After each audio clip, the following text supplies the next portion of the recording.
Sensor ಇಲ್ಲದೆ ಎಲ್ಲ ತೋರಿಸೋ ವಿ ಚಾನಲ್ ತರ ಕೆಲಸ ಮಾಡುವಾಳು ನಾಳು.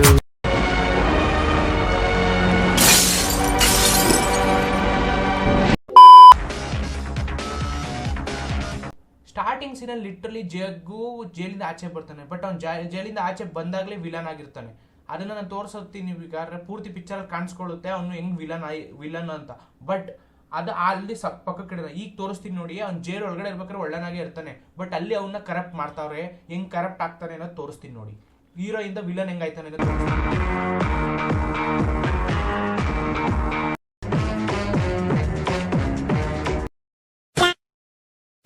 ಒಂದ್ಸಲನಾದ್ರೂ ಅವ್ರು ಜೈಲಿಗೆ ಬಂದು ನಿನ್ನ ನೋಡ್ಕೊಂಡು ಹೋಗಿದಾರ? ಜೀವನದಲ್ಲಿ ರಿಲೇಶನ್ಶಿಪ್ ಅಷ್ಟೇ ಮುಖ್ಯ ಅಲ್ಲ, ಅದಕ್ಕಿಂತ ಮಿಗಿಲಾದದ್ದು ದುಡ್ಡು. ಅರ್ಥ ಆಯ್ತಾ? ಜೈಲ್ ಒಳಗಡೆ ಇದ್ದಿದ್ದ ಜಗ್ಗುಗೆ ಪ್ರಾಬ್ಲಮ್ ಏನ್ ಗೊತ್ತಾ ಕ್ರಿಯೇಟ್ ಆಗಿದ್ದು, ಅವ್ನು ಮಿಕ್ಕಿದ 4 ಜನ ಫ್ರೆಂಡ್ಸು ಆಚೆ ಹೋಗ್ಬಿಡ್ತಾರೆ, ಬಟ್ ಅವ್ನು ಒಬ್ಬನೇ ಉಳ್ಕೊತಾನೆ. ಅದರಿಂದ ವಿಲನ್ ಕಡೆಯವ್ರು ಅವ್ನಿಗೆ ಟಾರ್ಚರ್ ಕೊಡ್ತಿರ್ತಾರೆ. ಅದಕ್ಕೆ ಅವ್ನು ಬಾಡಿ ಬಿಲ್ಡಿಂಗು ಮಾಡ್ತಿರ್ತಾನೆ. ಅದನ್ನ ಕ್ಲಿಪ್ಪು ಹಾಕ್ತೀನಿ ನೋಡಿ. ಅರ್ಥ ಆಯ್ತಾ? ಇಲ್ಲಿ ಜಗ್ಗುಗ್ ತುಂಬಾ ಉರ್ದೋಗಿರುತ್ತೆ, ನನ್ನ ಮಾಸ್ಟರ್ ಮೈಂಡು ನನ್ನ ತಂಗಿ ಬರಲೇ ಇಲ್ಲ ನೋಡಕ್ ನನ್ನ ಅಂತ. ಅದಕ್ಕೋಸ್ಕರನೇ ಹೇಳ್ತಿರ್ತಾನೆ, ಯಾರು ನೋಡಕ್ ಬರಲೇ ಇಲ್ಲ ನೋಡಕ್ ಒಂದ್ಸಲಿನೂ ಬರ್ಲಿಲ್ಲ. ಆದ್ರೆ ನೀವು ಒಂದ್ಸಲಿ ಯಾರು ನನ್ನ ಜೈಲಲ್ಲಿ ನೋಡಕ್ ಬಂದ್ರ? ಅರ್ಥ ಆಯ್ತಾ? ಥಿಂಗ್ನ ಅಬ್ಸರ್ವ್ ಮಾಡಿ, ಯಾವಾಗ ಇವ್ರು ಮೆನ್ಷನ್ ಮಾಡ್ತಿದ್ರು ಇವ್ರು ಜೈಲಿಂದ ಬಿಡಿಸಿಲ್ಲ, ಇಕ್ಬಾಲ್ ಅನ್ನೋ ಡಾನು ಇವನ್ನ ಬಿಡಿಸಿದ್ದು ಜೈಲಿಂದ ಅನ್ನಗ ಇವನು ಒಂದ್ ಲುಕ್ ಕೊಡ್ತಾನೆ. ಇಕ್ಬಾಲ್ ಬಂದಿದ್ದಾನೆ, ನಿನ್ನನ್ ಬಿಡಿಸಿ ಏರ್ಪಾಟ್ ಮಾಡಿದ್ದು ಅವನೇ. ಅರ್ಥ ಆಯ್ತಾ? ಈ ಸೀನಲ್ಲಿ ಲಿಟ್ರಲಿ ಕುಂಬಿ ಉರ್ಕೋತಾನೆ. ಯಾಕೆಂದ್ರೆ ಅವ್ರನ್ನ ಕೇಳ್ದೆ ಅವನೇ ಡಿಸೈಡ್ ಮಾಡ್ಬಿಟ್ಟು ಪ್ಲಾನ್ ಮಾಡ್ತಾವನೆ ಅಂತ. ಏನಾಯ್ತೀಗ? ಡಿಸಿಷನ್ ತಗೊಳಕ್ಕೂ ಮುಂಚೆ ಡಿಸ್ಕಷನ್ ಮಾಡಿ ಡಿಸೈಡ್ ಮಾಡ್ಬೇಕಾಗಿತ್ತು. ಅರ್ಥ ಆಯ್ತಾ? ಅವನೀಗ ನಿಮ್ನೆಲ್ಲ ಬಲಿ ಕೊಟ್ಟು ನಾನ್ ಚೆನ್ನಾಗಿರ್ಬೇಕು ಅಂತ ಸ್ವಾರ್ಥಿ ಅಲ್ಲ ನಾನು ಅಂತ ಅಂದಾಗ ಕಣ್ಣು ನೋಡಿತಾನೆ. ಸೊ ಟೆಕ್ನಿಕ್ಲಿ ಅವನು ಅವ್ರಿಬ್ರಿಗೂ ಗುಂಡಿ ತೋಡ್ತಾವನೆ ಅನ್ನೋ ತರಾನೇ ಫೋರ್ ಶ್ಯಾಡೋಯಿಂಗ್ ನೋಡಿಬೇಕು. ನಮ್ಮನ್ನೆಲ್ಲ ಬಲಿ ಕೊಟ್ಟು ನಾನ್ ಚೆನ್ನಾಗಿರ್ಬೇಕು ಅನ್ನೋಷ್ಟು ಸ್ವಾರ್ಥಿ ನಾನಲ್ಲ. ಅರ್ಥ ಆಯ್ತಾ? ಸೆಟ್ಲ್ ಆಗ್ಬಿಡು ಅಂತ. ಬಟ್ ಇವ್ರಿಬ್ರು ಸೆಟ್ಲ್ ಆಯ್ತಾರೆ, ಮೇಲ್ಗಡೆ ಸೆಟ್ಲ್ ಆಯ್ತಾರೆ. ಅದನ್ನ ಫೋರ್ ಶ್ಯಾಡೋ ಆಗಿ ಈ ಪಿಕ್ಚರ್ ಅಲ್ಲಿ ತೋರ್ಸವ್ರೆ ಇದನ್ನ ಸ್ಟಾರ್ಟಿಂಗ್ ಅಲ್ಲಿ. ಒಂದು ಕೆಲಸ ಆದ್ಮೇಲೆ ಎಲ್ಲಾದ್ರೂ ದೂರ ಹೋಗಿ ಸೆಟ್ಲ್ ಆಗ್ಬಿಡೋಣ. ಅರ್ಥ ಆಯ್ತಾ? ಈ ಸೀನಲ್ಲಿ ಲಿಟ್ರಲಿ ಜಗ್ಗು ಯೋಚನೆ ಮಾಡ್ತಿರ್ತಾನೆ, ಇವ್ರಿಬ್ರು ಸೇರ್ಕೊಂಡು ನನ್ಗೆ ದ್ರೋಹ ಬಗೀತವ್ರೆ ಅಂತ. ಅಬ್ಸರ್ವ್ ಮಾಡಿ ಬೇಕಿದ್ರೆ. ಅರ್ಥ ಆಯ್ತಾ? ಇಡೀ ಪಿಕ್ಚರ್ ಅಲ್ಲಿ ಟೋನಿ ಒಬ್ನೇ ಪ್ರಾಕ್ಟಿಕಲ್ ಆಗಿ ಯೋಚನೆ ಮಾಡ್ತಿದ್ದ. ಅವನಿಗೆ ಗೊತ್ತಿತ್ತು ಇದು ವರ್ಕ್ ಆಗಲ್ಲ ಅಂತ. ಅದಕ್ಕೆ ಅವ್ನು ಸ್ಟಾರ್ಟಿಂಗ್ ಅಲ್ಲೇ ಹೇಳ್ತಾನೆ ಈ ವಿಷಯಕ್ಕೆ ನಾನು ಬರ್ತಾನೆ ಇರ್ಲಿಲ್ಲ ಅಂತ. ನೋಡಿ ಇಡೀ ಪಿಕ್ಚರ್ ಅವನೊಬ್ನೇ ಅದು ಜಗ್ಗುಗೆ ಯಾವಾಗ್ಲೂ ಆಪೋಸಿಟ್ ಆಗಿ ನಿಂತಿರ್ತಾನೆ. ನೀನ್ ಈ ವಿಷಯ ಕರೀತಾ ಇದೆಯಾ ಅಂತ ಗೊತ್ತಿದ್ರೆ ನಾನು ಬರ್ತಾನೆ ಇರಲಿಲ್ಲ. ಅಂಬಾರಿ ವಿಷಯಕ್ಕೆ ಯಾರೇ ಕೈ ಹಾಕಿದ್ರು ಖಂಡಿತ ಒಳ್ಳೇದಾಗಲ್ಲ. ಈ ಕೆಲ್ಸಕ್ಕೆ ಕೈ ಹಾಕೋದು ಒಂದೇ, ನಾವೆಲ್ಲ ಮತ್ತೆ ಜೈಲ್ ಸೇರೋದು ಒಂದೇ. ನಮ್ಗೆ ಈ ಡೀಲ್ ಬೇಡ. ಅಂಬಾರಿ ಅವ್ನ ಕೈಗೆ ಸಿಕ್ಕಿದ್ಮೇಲೆ ನಮ್ಮನ್ನೆಲ್ಲ ಏಮಾರ್ಸಲ್ಲ ಅಂತ ಏನ್ ಗ್ಯಾರಂಟಿ? ಈ ಅಕೌಂಟಿಗೆ ದುಡ್ಡು ಟ್ರಾನ್ಸ್ಫರ್ ಆಗೋದು, ಕ್ಯಾಶ್ ಮಾಡಿಸೋದು, ಇದೆಲ್ಲ ತಲೆನೋವು. ಬ್ಯಾಂಕ್ ದುಡ್ಡು ಟ್ರಾನ್ಸ್ಫರ್ ಮಾಡ್ತಾನೋ, ಅಕೌಂಟ್ ನಂಬರ್ ಏನೋ, ಕೋಡ್ ಯಾವುದು ಏನೂ ಸರಿಯಾಗಿ ಗೊತ್ತಿಲ್ಲ. ಜಗೋ ಆ ಡಾನ್ಗೆ ಫೋನ್ ಮಾಡಿ 25 ಲಕ್ಷ ಅರೇಂಜ್ ಮಾಡಕ್ ಹೇಳು. ಅರ್ಥ ಆಯ್ತಾ? ಇದೊಂದು ಸ್ಮಾಲ್ ಡೀಟೇಲ್ ಇದು. ಯಾವಾಗ ಜಗ್ಗು ಸತ್ಯ ಹೇಳ್ತಿರ್ತಾನೋ ಗೆಂಡೆ ಚೈನ್ ತಿರುಗಿಸ್ತಾ ಇರ್ತಾನೆ. ಅದು ಬಂದ್ಬಿಟ್ಟು ಅವ್ನು ಹೇಳ್ದಾಗೆಲ್ಲ ಕರೆಕ್ಟಾಗಿ ಹೇಳ್ದಾಗ ಬಂದಾಗ ಸ್ಟಾಪ್ ಆಗ್ತಾ ಇರುತ್ತೆ. ಅಬ್ಸರ್ವ್ ಮಾಡಿ ಬೇಕಿದ್ರೆ ಚೈನಿಗೂ ಅವ್ನು ಹೇಳಿದ್ ಕರೆಕ್ಟಾಗಿ ಹೇಳ್ದಾಗ ಸ್ಟಾಪ್ ಆಗುತ್ತೆ ಆಟೋಮೆಟಿಕ್ ಬಂದು. ಅವಾಗ ಗೆಂಡೆಗೆ ಅನ್ಸುತ್ತೆ ಇವ್ನು ಹೇಳ್ತಿರೋದೆಲ್ಲ ಕರೆಕ್ಟ್ ಅಲ್ವಾ ಅಂತ. ಅವರೆಲ್ಲ ಚೆನ್ನಾಗಿಲ್ವಾ? ಕಣ್ಣೆದುರುಗಣ್ಣನೆ ರಾಜಕಾರಣಿಗಳು 1000 ಕೋಟಿ ಹೊಡಿತಾರೆ, ಅದು ಹಗಲ್ದಾರೋಡೆ ತಾನೆ. ಅರ್ಥ ಆಯ್ತಾ? ಇಡೀ ಪಿಕ್ಚರ್ ಇದು ನನ್ನ ಫೇವ್ರೆಟ್ ಡೈಲಾಗು, ಅದಕ್ಕೋಸ್ಕರ ಆಡ್ ಮಾಡ್ತಿದ್ದೀನಿ. ಸಾರಿ ಆಯ್ತಾ? ಎಂಜಾಯ್. ರಾಜ ಆಗ್ಬೇಕು ಅಂತ ಆಸೆ ಇದ್ರೆ ರಾಜ್ಯನಿಗೆಲ್ಲ ತಾಕತ್ತಿರ್ಬೇಕು. ಯುದ್ಧ ಮಾಡೋಕೆ ಅಂತ ನಿಂತ ಮೇಲೆ ಸೈನಿಕರ ಲೆಕ್ಕ ಹಾಕ್ಬಾರ್ದು. ಅರ್ಥ ಆಯ್ತಾ? ಈ ಮೂವಿಲಿ ಲಿಟ್ರಲಿ 3 ಸರಿ ಫೋರ್ತ್ ವಾಲ್ ನ ಬ್ರೇಕ್ ಮಾಡ್ಬಿಟ್ಟು ಲಿಟ್ರಲಿ ಆಡಿಯನ್ಸ್ ಜೊತೆ ಮಾತಾಡ್ತಾ ಇರ್ತಾರೆ ನೋಡಿ. ಒಂದೊಂದಾಗಿ ಕ್ಲಿಪ್ ಹಾಕೊಂಡು ಹೋಯ್ತೀನಿ, ಅರ್ಥ ಆಗುತ್ತೆ ನಿಮ್ಗೆ. ನಿಮ್ನೇ ನೋಡ್ಕೊಂಡು ಮಾತಾಡ್ತಾ ಇರ್ತಾರೆ ನೋಡಿ. ಅಡಿಕೆ ಕದ್ರು ಮಾನ ಹೋಗುತ್ತೆ, ಆನೆ ಕದ್ರು ಮಾನ ಹೋಗುತ್ತೆ. ಅಡಿಕೆ ಮಾರಿದ್ರೆ ದಿವಸದ ದುಡ್ಡು, ಆನೆ ಮಾರಿದ್ರೆ ವರ್ಷದ ದುಡ್ಡು, ಅಂಬಾರಿ ಮಾರಿದ್ರೆ ಜೀವನ ಪೂರ್ತಿ ದುಡ್ಡು. ಅಂಬಾರಿ ವಿಷಯಕ್ಕೆ ಯಾರೇ ಕೈ ಹಾಕಿದ್ರು ಖಂಡಿತ ಒಳ್ಳೇದಾಗಲ್ಲ. ನಾವು ಅಂಬಾರಿನ ಅರಮನೆಯಿಂದ ಎತ್ತೀವಿ. ಅರ್ಥ ಆಯ್ತಾ? ಈ ಸೀನಲ್ಲಿ ಲಿಟ್ರಲಿ ಟೋನಿ ನಡ್ಕೊಂಡು ಹೋಗಿರ್ತಾನೆ ಮನೆಗೆ. ಅದಕ್ಕೆ ಅವ್ನು ತುಂಬಾ ಸುಸ್ತಾಗಿರ್ತಾನೆ. ಅದಕ್ಕೆ ಅವ್ರ ತಂಗಿನೂ ಕೇಳ್ತಾಳೆ ಯಾಕಣ್ಣ ತುಂಬಾ ಸುಸ್ತಾಗಿದ್ಯಾ ಅಂತ. ಅವ್ನು ಹೇಳ್ತಾನೆ ಸ್ವಲ್ಪ ಆಯಾಸ ಅಂತ. ಬಟ್ ಹೇಳಲ್ಲ ನಾನು ನಡ್ಕೊಂಡು ಎಷ್ಟೋ ದೂರದಿಂದ ನಡ್ಕೊಂಡ್ ಬಂದೆ ಮನೆಗೆ ಅಂತ. ಯಾಕಣ್ಣ ತುಂಬಾ ಸುಸ್ತಾಗಿದ್ಯಾ?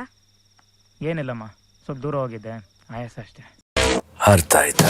ಇಲ್ಲಿ ಲಿಟ್ರಲಿ 6 ಅಂಬಾರಿ ಯಾಕೆ ಗೊತ್ತಾ ಮೆನ್ಷನ್ ಮಾಡೋದು ಜಗ್ಗು, ಯಾಕಂದ್ರೆ 6 ಜನಕ್ಕೆ ಗುಂಡಿ ತೋಡಿರ್ತಾನೆ. ಅವ್ನ್ ಪ್ಲಾನ್ ಪ್ರಕಾರ 6 ಜನ ಸಾಯ್ತಾರೆ ಅಂತ ಅವ್ನ್ ಪ್ಲಾನ್ ಮಾಡ್ಕೊಂಡಿರ್ತಾನೆ. ನನಗೆ ಬೇಕಾಗಿರೋದು ಒಂದಲ್ಲ 6, ನಾನು ಅಷ್ಟೇ. ತಾಯಿ ಚಾಮುಂಡೇಶ್ವರಿಗೆ ಹರಕೆ ಹೊತ್ಕೊಂಡಿದ್ದೀನಿ. ಆದ್ರೆ ಒಂದೇ ಒಂದು ಎಕ್ಸ್ಟ್ರಾ ಮಾಡಿದ್ರು ನನಗಲ್ಲ ತೊಂದರೆ, ನಿಮಗೆ. यहाँ से निकलने के लिए 3 लोगों का पासपोर्ट्स और टिकट्स रेडी हो जाना चाहिए. मैं इस मिशन का कोई एविडेंस नहीं छोड़ूंगा. ಅರ್ಥ ಆಯ್ತಾ? ಈ ಲಿಟ್ರಲಿ ಈ ಸಾಂಗ್ ನಡಿಬೇಕಾದ್ರೆ ಎಲ್ಲಾರನು ಒಂದೊಂದು ಪ್ಲಾನೆಟ್ ಆಗಿ ತೋರಿಸ್ತಾ ಇರ್ತಾರೆ. ಬಟ್ ಇಲ್ಲಿ ವಿಕ್ಕಿನ ಸನ್ ಆಗಿ ತೋರಿಸ್ತಾರೆ. ಸನ್ಗೂ ಮತ್ತೆ ಶನಿಗೂ ಆಗ್ಬರಲ್ಲ ಅಂತ ಸ್ಟಾರ್ಟಿಂಗ್ ಇಂದನೂ ಗೊತ್ತಿರೋ ವಿಷಯ. ಅಂಡ್ ನಾಟ್ ಓನ್ಲಿ ದಟ್, ಈ ನಾರ್ಮಲ್ ಸೈನ್ಸ್ ಪ್ರಕಾರ ಹೋದ್ರೂ ಎಲ್ಲ ಪ್ಲಾನೆಟ್ಸ್ ಬೇಗ ಡಿಸಾಲ್ವ್ ಆಗುತ್ತೆ ಮತ್ತೆ ಬೇಗ ಡಿಸ್ಟ್ರಾಯ್ ಆಗುತ್ತೆ ಕಂಪೇರ್ ಟು ಸನ್ ಲಾಸ್ಟ್ ತನಕ ಎಕ್ಸಿಸ್ಟೆನ್ಸ್ ಅಲ್ಲಿ ಇರುತ್ತೆ ಅನ್ನೋ ತರ ಫೋರ್ ಶಾಡೋಯಿಂಗ್. ಸೊ ವಿಕ್ಕಿನೇ ಸನ್ನಾಗಿ ತೋರಿಸಿರೋದ್ರಿಂದ ನೀವು ಅಬ್ಸರ್ವ್ ಮಾಡ್ಬೋದು, ಲಾಸ್ಟ್ ಅವ್ನು ಒಬ್ಬನೇ ಬದುಕೋದು, ಇನ್ನು ಮಿಕ್ದವರೆಲ್ಲ ಸಾಯ್ತಾರೆ. ಇದೊಂದು ಫೋರ್ ಶಾಡೋಯಿಂಗು, ಅದಕ್ಕೋಸ್ಕರ ಅವನ್ನ ಸನ್ನಾಗಿ ತೋರಿಸೋದು ವಿಕ್ಕಿನ ಮಾತ್ರ. ಅಬ್ಸರ್ವ್ ಮಾಡಿ ಗೊತ್ತಾಗುತ್ತೆ ನಿಮ್ಗೆ.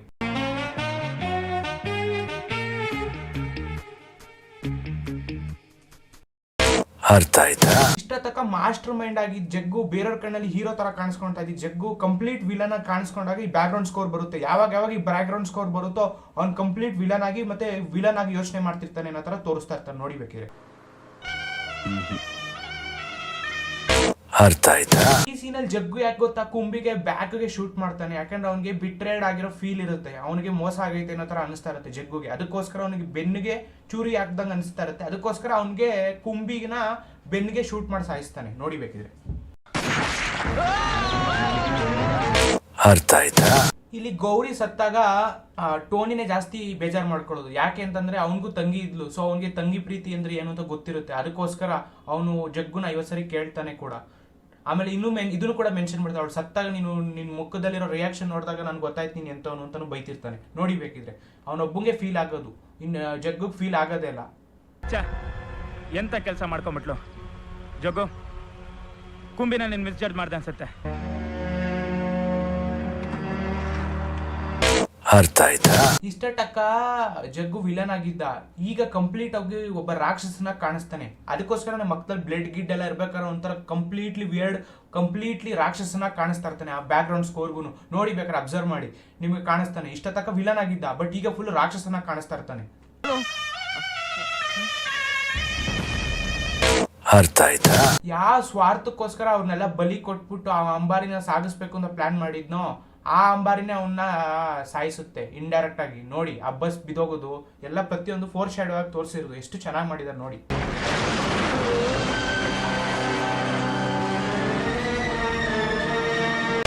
ಅರ್ಥ ಆಯ್ತಾ?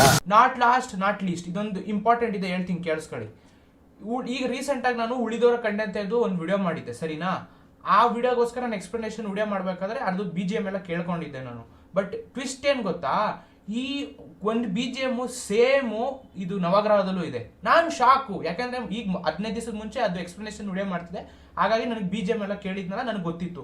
ಸೊ ನಾನೇನ್ ಮಾಡಿದೆ, ಇಲ್ಲೂ ಕ್ಲಿಪ್ಸ್ ಎಲ್ಲ ಕಲೆಕ್ಟ್ ಮಾಡ್ಬೇಕಾದ್ರೆ ಇಲ್ಲೂ ಅದೇ ಸೇಮ್ ಐತೆ. ನಾನು ಅನ್ಕೊಂಡು ಏನ್ ಗುರು ಇದಕ್ಕೆ ಹೇಳ್ಬೋದು ಆಲ್ಮೋಸ್ಟ್ 5 years ಮುಂಚೆನೆ ನವಗ್ರಹದಲ್ಲಿ ಸೇಮ್ BGM ಐತಲ್ಲ ಅಂತ ನನಗೆ ಶಾಕ್ ಆಯ್ತು. ಅದಕ್ಕೆ ಅದನ್ನು ಸೈಡ್ ಬೈ ಸೈಡ್ ಇಕ್ಕಿದ್ದೀನಿ, ಕೇಳಿಸ್ಕೊಳ್ಳಿ.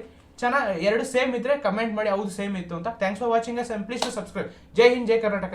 Bye bye.